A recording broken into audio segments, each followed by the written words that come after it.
Question is, a 45-year-old female known case of diabetes complains of pain in the knee joints and shortness of breath on exertion.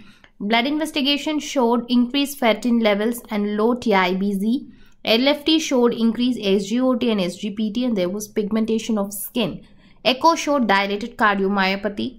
Mutation in which of the following chromosome is expected in this condition? So just let us summarize this history. The patient has got diabetes mellitus. The patient has got joint involvement, pain in the knee joint. They have got an arthritis. The patient has got shortness of breath. Okay.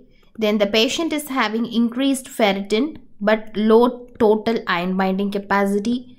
There is some alteration in liver function. The enzymes are elevated. You have dermatological manifestations like pigmentation of skin, and this shortness of breath could be due to dilated cardiomyopathy. So you have a multi-system manifestation. So when can you get diabetes? When you have involvement of your pancreas, the endocrine pancreas. Then you have joint involvement, cardiac involvement, okay, liver involvement and skin involvement. So this multiple system involvement together with increased iron, where can you get this? So all these could be a manifestation of increased serum iron levels. So it's getting deposited in multiple organs and you're having all these manifestations. So your diagnosis here is hemochromatosis.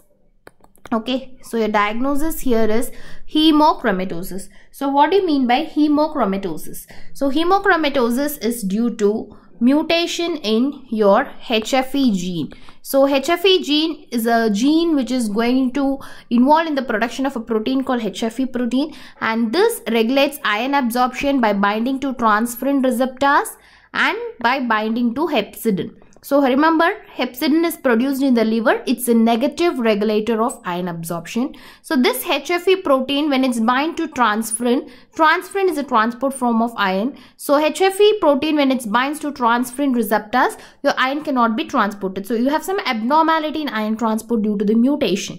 So what happens? Your iron can deposit in multiple organs. It can deposit in your pancreas. It can deposit in your endocrine organs like your thyroid, parathyroid, your adrenal, your pituitary gland, and in the liver. So in the liver, what happens? You get something called micronodular cirrhosis. You can get pancreatic fibrosis. So what happens when you have a lot of deposition of iron in the pituitary? All your gonadotrophic hormones can be reduced. So these patients can have loss of libido, okay, and they can have testicular atrophy. So one important thing which you should notice, testicular atrophy in hemochromatosis is not due to deposition of iron in the testis, it's due to deposition of iron in the pituitary. So they tell the characteristic triad is micronodular cirrhosis, then you have something called bronze diabetes and skin pigmentation. Okay, so it's a metabolic disorder. So it's a metabolic disorder, hemochromatosis, and the chromosome is 6p. So remember, this chromosome encodes for another important thing called MHC, this HLA or major histocompatibility complex. And this is the triad. And how do you diagnose it? So liver biopsy, it's not going to be a confirmatory thing.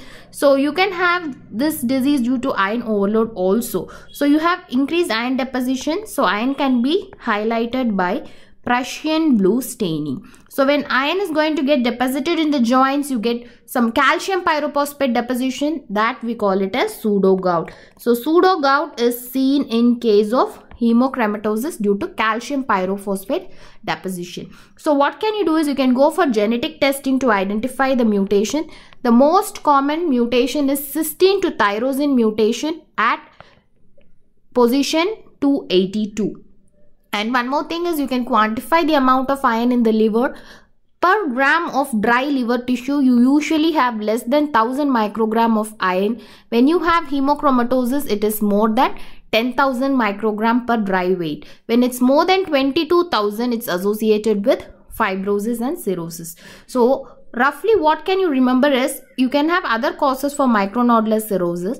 So many of the chronic conditions like alcoholism, your alpha-1 antitrypsin, everything is associated with micronodular cirrhosis. Thank you.